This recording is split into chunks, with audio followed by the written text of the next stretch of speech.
দর্শক, কুয়েটে আছেন আমাদের সহকর্মী আতিয়ার পারভেজ। তার কাছ থেকে জানবো সেখানকার সর্বশেষ পরিস্থিতি।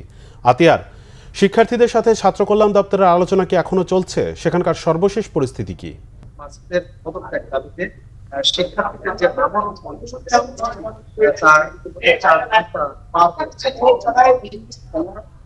কর্মসূচি শুরু হয়েছিল বেলা 3টার দিকে।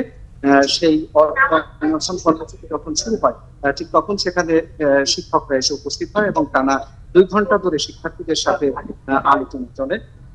এই আলোচনায় মূলত শিক্ষার্থীদেরকে আলোচনার টেবিলে নেওয়ার চেষ্টা চালান শিক্ষকরা, কিন্তু শিক্ষকরা সেই আলোচনা টেবিলে নেওয়ার যে চেষ্টা, সেই চেষ্টা চালিয়ে ব্যর্থ হন। শিক্ষার্থীরা স্পষ্ট জানিয়ে দেন পিসির পদত্যাগ না হওয়া পর্যন্ত তাদের এই আন্দোলন চলমান থাকবে। এখন পর্যন্ত তারা অনশন কর্মসূচি পালন করে যাচ্ছে। ছাত্র কল্যাণ দপ্তরের সামনে যে বারান্দা রয়েছে, সেই বারান্দায় মূলত তাদের এই কর্মসূচি চলমান রয়েছে।